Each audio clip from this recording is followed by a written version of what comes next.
sommes parashat Beshalach. C'est la parasha dans laquelle, Baruch Hashem, le peuple d'Israël a eu la chance d'être délivré d'Égypte. Les sages disent que pendant que le peuple d'Israël est sorti d'Égypte, le peuple d'Israël était en train de prendre l'or et l'argent, et Moshe Rabbeinu, qu'est-ce qu'il a fait? Il est parti sur le Nil chercher le tombeau de Yosef Hatzadik.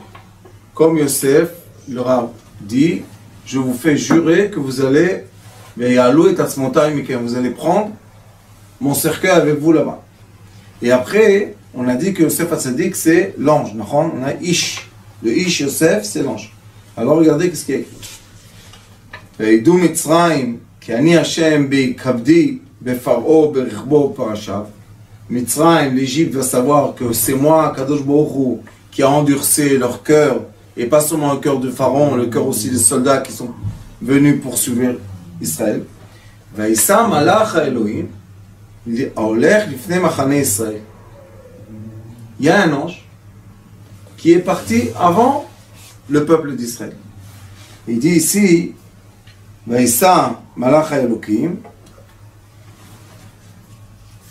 Benatal malacha de Hashem de Midbar Kadem, Mishrata d'Israël, Vata le Vatron. Ça veut dire qu'il y a eu un ange qui était avant le peuple d'Israël et après le peuple d'Israël. Maintenant, on va se poser la question, d'où il est venu cet ange-là? C'était qui, l'ange? C'est l'ange de Yosef. Yosef Hatzadik, il avait l'ange de la rigueur, vous vous rappelez, Ish. Et maintenant, Moshe Rabbeinu, il est parti emmener, Yosef Hatzadik.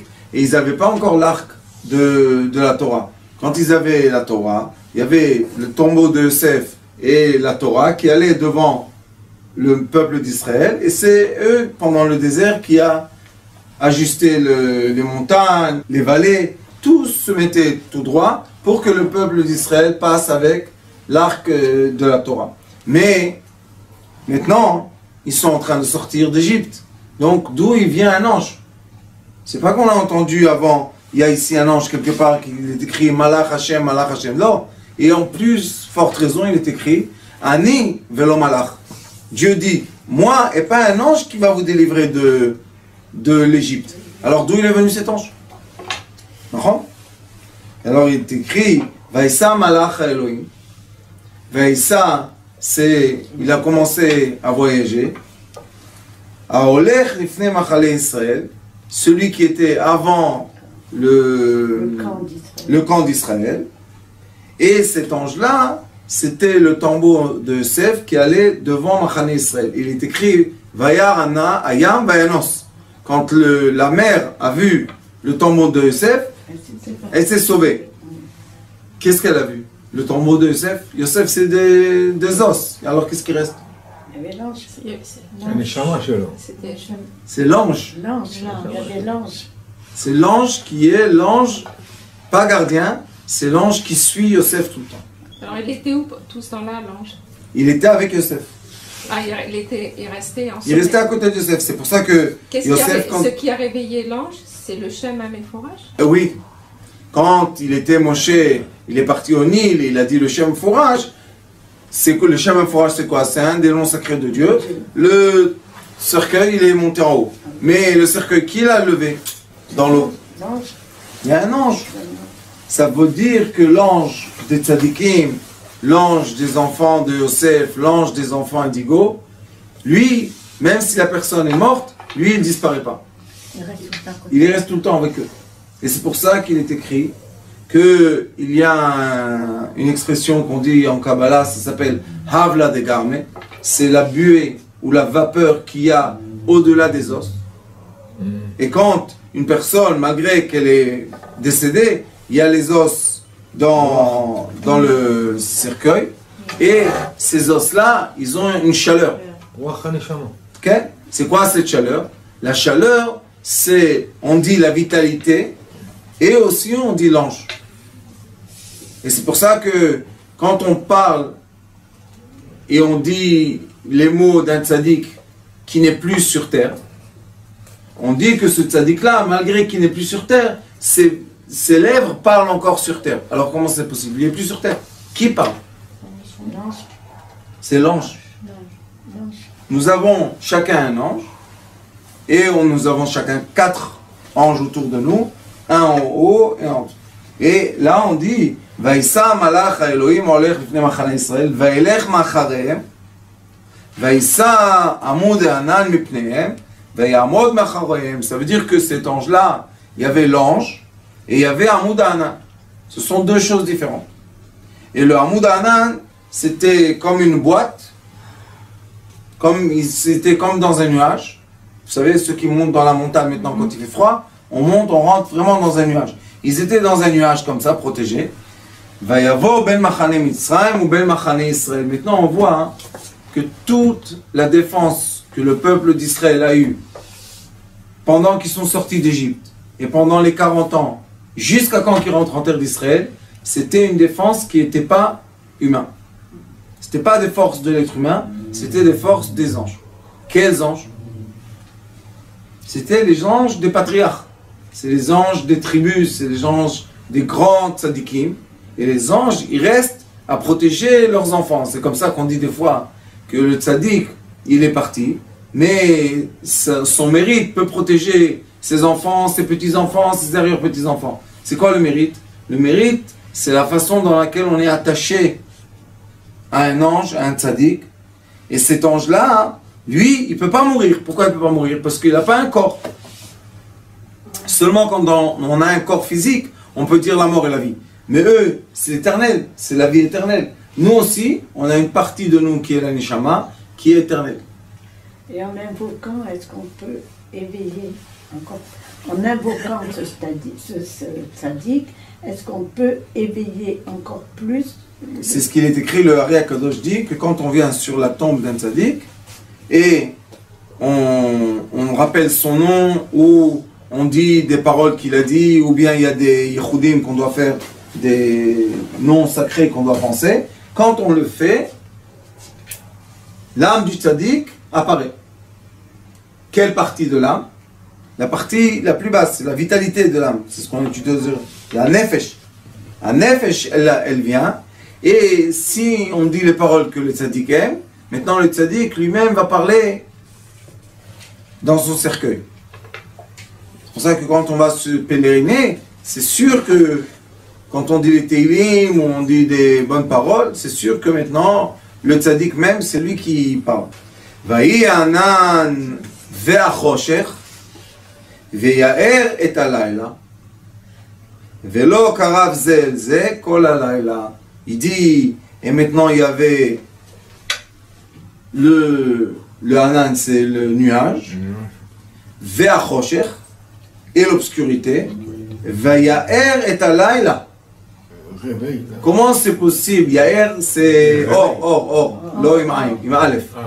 Comment est-ce possible qu'on dit que l'obscurité a illuminé la nuit? Quelle obscurité? Et il est écrit que le nuage était entre les Égyptiens et Israël. Donc on a eu un côté du nuage qui était éclairé, c'était le côté d'Israël, et un autre côté du nuage qui était obscur, c'était le côté d'Égypte. Où on a ça dans la Torah? Emmène-moi avec Bereshit, s'il te plaît. Regardez comme c'est. La sortie d'Égypte, c'est un nouveau Bereshit. Bereshit. Il est écrit comme ça. Va'aretz haïta tovavo. Le monde était tovavo en mélange. Qu'est-ce qui s'est passé quand les Égyptiens sont venus attaquer le peuple d'Israël? Tout le monde était mevoucha, tout le monde était en mélange. Les Égyptiens ne savaient pas s'ils vont réussir. Le peuple d'Israël avait peur d'être attaqué, malgré qu'ils ont vu les coups qu'Akadosh Baruch Hu a tapé. 10 coups. De quoi vous avez peur? Leurs sentiments étaient mélangés. Qu'est-ce qui s'est passé? Ve'chosher al pnei teom. Et il y avait l'obscurité. Ve'ruach Elohim. Le ruach Elohim, c'est le vent qui était au-delà de l'eau. C'est un nuage. Ve'ruach Elohim merachefet al pnei hamayim. Vayomer Elohim yehi or vayehi or. Et là on voit aussi Vayavo anan ben machane Mitzrayim ben machane Israël. Vayi anan le nuage, Veruach Elohim rachef et apnei hamayim, Vechoshech, et il y avait l'obscurité, Vechoshech apnei tehom, Vayaer et halayla, et il y avait, Vayomer Elohim yeyor vayor. Donc on voit qu'Akadosh Baruch Hu a remis en place tous les Maaseh Bereshit, toute la création de Bereshit. Pour qui il a fait ça? Le malach, l'ange. Vous savez pourquoi? Parce que quand le peuple d'Israël est venu et était sur la mer, et Akadosh Baruch Hu a dit à l'ange de la mer, ouvre la mer, il a dit pourquoi? Ceux-là c'est des idolâtres. Et ceux-là c'est des idolâtres. Pourquoi j'ouvre la mer? C'est une bonne réponse, non? Il a dit, le peuple d'Israël, tu l'appelles le peuple d'Israël, mais ce sont des idolâtres. Et les Égyptiens, ce sont des idolâtres. Alors pourquoi tu veux que je m'ouvre? Il lui a dit, au début des temps, j'avais fait avec toi un accord que quand le peuple d'Israël allait passer, tu allais t'ouvrir. Il dit, avec quel mérite? Un mérite. C'est vrai que Narshon est rentré. Mais quand il est rentré, qui a ouvert la mer? Katou Vayar, Ayam, Vayanos. C'est quand il a eu de l'eau jusque-là. Mais je vous dis que le Midrash dit que la mer a vu la tombe de Joseph, hop, et il est parti en arrière. Pourquoi il est parti en arrière? Parce que Joseph, c'était l'ange de la rigueur. Et l'ange de la rigueur, c'est le feu. Et le feu est plus fort que l'ange de l'eau. Parce que le feu brûle l'eau, il le sait. Donc on peut comprendre maintenant que l'ange de Yosef qui a accompagné le peuple d'Israël qui était avant eux, c'est lui qui a ouvert la mer pour le peuple d'Israël pour qu'il passe dans la mer. Oh, la même chose qu'il y a eu Maaseh Bereshit. Veruach Elohim merachef et apnei hamayim. C'était aussi l'histoire d'un nuage, de l'eau, du feu et de la terre. Et ici on a encore une fois le nuage, le feu, la terre et l'eau. On a les mêmes conditions. Donc maintenant, tout recommence. Et comment c'est que tout recommence? Parce que le peuple d'Israël, quand ils sont sortis de la mer, les gens pensent qu'ils ont passé la mer de là à là. Non. Ils sont revenus sur le même quai. Ils étaient sur le même côté. Alors on pose la question. Chazrou b'Mitzrayim. Chazrou לא למצרים, חזרו לאותו ים, מול בעל פאור, לאותו מקום. Alors tout le monde pose la question. S'ils ont fait juste ça, hein, ils sont revenus au même endroit, à quoi ça sert de les faire entrer dans l'eau? C'est pour le monde, pour montrer au monde. De quoi? Pas qu'ils retournent en Égypte. Mais il les a fait retourner de toute même. Ils n'ont pas bougé. Quel est le but?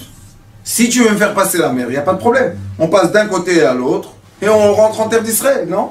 C'est pour la Emouna, pour voir si la mer. Parce que Akadosh Baruch Hu, quand il les a fait passer dans l'eau, il leur a changé leur pensée. C'est quoi l'eau? Vaï mavdil, vaï rakia mavdil ben mayim le mayim. וגם הם ראו את הנס, נכון? כן, ראו את הנס. bien sûr, mais qu'est-ce qu'ils voulaient? Ils ont fait mikvé. Le Yom Revi'i, qu'est-ce qui s'est passé? Bakasha. Vayomer Elohim, Akadosh Baruch Hu a dit, Yeh meorot berki hashamayim, להבדיל בין היום ובין הלילה. Vous voyez qu'ici, il y a eu, Vaï הענן והחושך וירא את הלילה, ולא קרב זה אל זה כל הלילה. C'est-à-dire qu'un côté a eu la lumière, un côté l'obscurité. Et ici, qu'est-ce qui est écrit? להבדיל בין יום ובלילה, והיו לאותות ומועדים ולימים ושנים, והיו למאורות ברכי השמיים להאיר על הארץ. ויחן, ויעש אלוהים שני מאורות הגדולים, את המאור הגדול עם שלט היום, את המאור הקטן עם של בלילה. רגע, וייתן אותם אלוהים ברכי השמיים להאיר על הארץ, למשול ביום ובלילה, ולהבדיל בין האור ובין החושך. Vayar Elohim Kitov. Qu'est-ce qui s'est passé? Le rakia, c'est quoi? C'est l'horizon. Mais le rakia aussi, c'est une couche de séparation.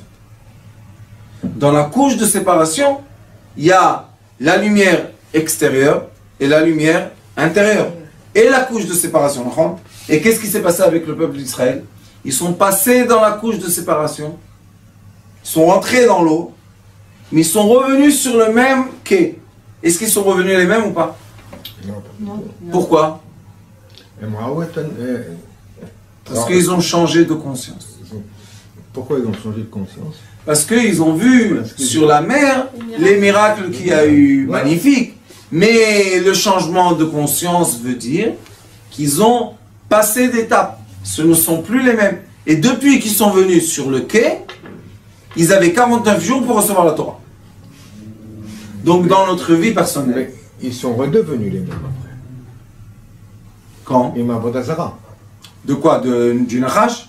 C'est seulement 3000 personnes, des millions, c'est...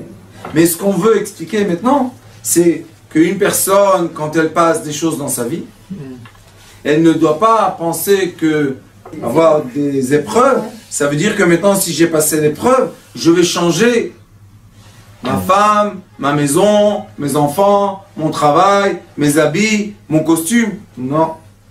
Nous, ce qu'on veut expliquer, c'est qu'il y a une séparation entre une étape dans la vie et une autre étape dans la vie. Le problème des êtres humains, c'est qu'ils pensent que quand ils passent une étape à l'autre, leur vie va changer. Mais leur vie ne change pas. Non. Et ils sont déçus. Ils pensent que s'ils vont rentrer à l'hôpital, quand ils vont sortir de l'hôpital à la maison, tout le monde va changer pour eux. Mais rien ne change. La seule chose qui peut changer, c'est la conscience de l'être humain. Qui est le premier qui a bien changé sa conscience? Avraham Avinu. Avraham Avinu a changé le premier. Après, c'était qui le deuxième? Yosef Hatzadik. Yosef Hatzadik était le fils de Yaakov. Il a été élevé dans la maison de son père, gâté, instruit, bien habillé. Il est parti en Égypte comme esclave. Il a été vendu comme esclave. Il était en prison comme esclave. Malgré que tout le temps, il était élevé dans sa conscience. Et il est écrit que la nuit, quand les psukim disent Vayaretz, ils l'ont fait vite aller voir Pharaon. Il est écrit dans le Sefer Haïcha que la nuit, il est venu l'ange. Et il voulait lui enseigner les 70 langues, parce que sinon il aurait pas pu grimper les marches pour atteindre Pharaon. Qu'est-ce qui est écrit, vous savez? Que l'ange de Yosef l'a assommé, et il lui a fait rentrer dans la tête 70 langues. Il s'est réveillé, il avait les 70 langues. Mais pas seulement qu'il avait les 70 langues. Yosef Hatzadik a fait un changement de conscience. Quand il parlait des rêves avec ses frères, malgré que les frères ont eu la haine contre lui à cause de ses rêves, il a continué à raconter les rêves. Donc il n'a pas fait attention aux gens qui sont autour de lui. Il était jeune. Mais après, quand il avait 30 ans, il est venu parler avec Pharaon. Quand Pharaon lui a raconté les rêves, qu'est-ce qu'il lui dit? Elohim yanet paro. C'est pas moi qui parle, c'est Dieu qui parle. Donc Yosef Hatzadik pouvait lui dire, tu sais Pharaon, toi tu vas perdre tout ton royaume, et c'est moi le roi, parce que je sais 71 langues, et toi tu sais seulement 70. Mais il s'est retenu de ne pas dire la 71e langue. Donc Yosef Hatzadik a changé de conscience. Qu'est-ce qu'il a compris? Il a compris, je sais que je vais être en Égypte, et maintenant je sais que je dois m'arranger, m'adapter, m'aligner avec la conscience des gens qui sont en Égypte. Mais quand il était avec ses frères, est-ce qu'il a fait ça? Il n'a pas fait ça. Ça, c'est les enfants indigos. Les enfants indigos, ils sont surdoués, mais quand ils sont jeunes, comme ils n'ont pas d'éducation, personne ne leur explique qui ils sont vraiment, alors ils parlent. Ils disent des choses comme ça, tac. Et les gens adultes, ils n'aiment pas qu'on leur parle de façon tellement franche dans la figure d'un homme. Mais quand ils grandissent, si on les éduque comme il faut, alors ils savent mesurer leurs paroles pour ne pas avoir de problème. Et Yosef Hatzadik, quand il a vu que ses frères sont venus le voir, il pouvait avoir la rigueur pour les tuer. Il avait le droit, c'était le roi. Mais il n'a pas voulu les tuer. Pourquoi? Parce qu'il a compris que de faire du mal, ce n'est pas le but de la vie. Montrer sa force, ce n'est pas le but de la vie. Gagner les gens, ce n'est pas le but de la vie. Le but de la vie, c'est faire du bien. On laisse Yosef Hatzadik tout seul, on revient en l'ange qui les fait sortir d'Égypte. L'ange qui les fait sortir d'Égypte, c'est lui qui ouvre la mer. La mer a vu le tambon de Yosef. Oh, il est parti en recul. Et qu'est-ce qu'il a fait, l'ange? Il les a ramenés sur le même quai. Il les a ramenés au même endroit. Donc, qu'est-ce qu'il a fait? Il leur a dit, le vrai tikkun d'une personne, c'est pas de se sauver de son tikkun. Le vrai tikkun d'une personne, c'est évoluer. Vayavdel ben amaim lamaim, ben arakia la rakia. Il y a toujours ça s'appelle kilpat noga, une écorce, qui fait la différence entre une étape à l'autre. L'ange, il leur a dit, je vous ai fait passer par la mer, et dans la mer, vous avez compris que la nature a changé, puisqu'il est écrit, il y a un livre qui s'appelle Yalkut Me'am Loez, qui raconte ce qu'il y avait dans l'eau, que tout est devenu du marbre, et l'eau est devenue comme de la glace, et il y avait des arbres qui sont sortis, et il y avait la vigne, il y avait de l'eau, il y avait tout. Donc, ils étaient dans un moment de quelques heures, puisqu'ils ont passé la nuit, le matin déjà ils étaient sur le quai. Mais ils étaient dans un mirage. Ils ont vu des choses qui sont extraordinaires. Qu'est-ce que leur a fait cette abondance? L'abondance leur a changé la conscience. C'est pour ça que si on veut changer, vraiment changer la conscience d'une personne, il faut la changer avec de l'abondance et non pas avec la misère. Et c'est pour ça qu'Akadosh Baruch Hu, quand il nous a fait sortir d'Égypte, il nous a fait sortir avec quoi? Avec de la richesse. Pour qu'on puisse comprendre que nous ne sommes pas des esclaves. L'esclave, c'est celui qui vit avec avec quoi? Avec la pauvreté. Mais celui qui vit avec la pauvreté, c'est pas seulement la pauvreté. L'espoir d'être libéré. C'est pas seulement la pauvreté matérielle, c'est la pauvreté dans la pensée. Qu'est-ce qu'il a fait l'ange de Yosef? Il leur a dit, écoutez, comme moi, j'ai accompagné Yosef de l'esclavage, de la prison au royaume, vous aussi, je vais vous faire passer de l'esclavage au royaume. Par où ça passe? Ça passe par la conscience. Quelle conscience? Conscience d'abondance. La preuve que quand Yosef est venu chez Pharaon, Pharaon lui a tout donné. Il lui a donné le collier, il lui a donné la bague, il lui a donné la calèche, il lui a donné une femme. Il a dit, allez, toute l'Égypte t'appartient. Donc, pour que Yosef puisse vraiment s'adapter et vraiment aider le monde, il devait avoir de l'abondance.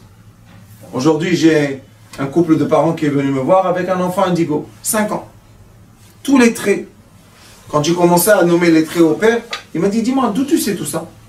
J'ai dit, celui qui 30 ans recherche et étudie, à la fin, il sait quelque chose. Il m'a dit, oui, mais comment c'est tellement juste? J'ai dit, parce que c'est un trait de caractère. Alors je leur ai expliqué, qu'est-ce qu'il faut faire avec cet enfant pour qu'il grandisse comme il faut? Il me dit, oui, mais on n'a pas d'argent pour lui donner tout ça. J'ai dit, oui, mais si tu ne vas pas lui donner ce qu'il a besoin, tu vas souffrir de lui. Parce qu'il ne sait pas être neutre. Il sait être ou très positif, ou très négatif. Donc, c'est mieux de faire quoi? De donner l'abondance à ces enfants-là. Pas une abondance de richesse matérielle, mais l'abondance de l'amour, l'abondance de l'affection, l'abondance du travail, l'abondance de l'intention des parents, sentimentale, mentale. J'ai dit, si tu vas lui donner cette abondance-là, l'enfant va grandir et il pourra vraiment être pour le bien dans la maison. Mais si tu ne vas pas lui donner ça, qu'est-ce qui va se passer avec cet enfant? Il va faire souffrir tout le monde. Alors il dit, Velo karav zel ze kol halayla. Regardez qu'est-ce qui est écrit ici. Vayaer et halayla. Il a illuminé la nuit.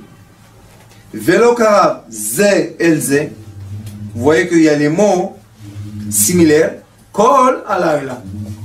Pourquoi tu dois dire ça? Si tu dis Vayaer et halayla, Velo karav ze el ze, on comprend que c'est layla. Pourquoi on doit redire Kol halayla? Il y a beaucoup de psaumes dans la Torah qui se répètent. Dans le même psaume, on a 3-4 mots, un mot de séparation, et encore une fois les 3-4 mots.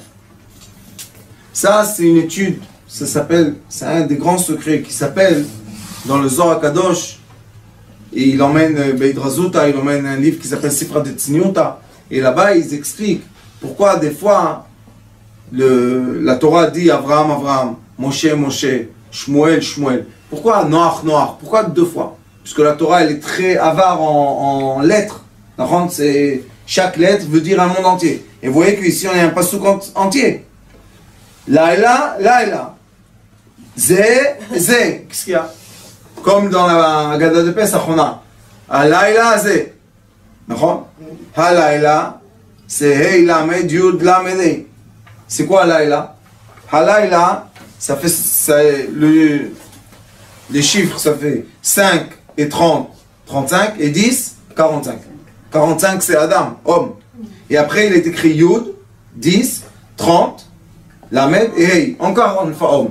Ça veut dire qu'il y a Lo Karav Zelze Alayla. C'est quoi Alayla? La nuit, c'est un moment que l'homme se transforme en homme. Quand est-ce qu'on grandit? Quand est-ce qu'on évolue? Quand est-ce qu'on a la digestion? Quand est-ce qu'on se repose? Seulement la nuit. Qu'est-ce qui se passe la nuit? La nuit, l'âme, l'homme qui est cet homme-là, sort du corps. Maintenant, on va poser la question. Où est l'homme? On a l'homme et l'homme. Il y a l'homme astral et l'homme terrestre. Il dit Halayla velo karav zelze kol halayla. Ma c'est zelze? Zé, c'est en Gimatria 12. Avec le Aleph, c'est 13. 13, c'est amour. Amour, ahava. Tu veux transformer l'être d'un être à l'autre, tu es obligé de l'aimer.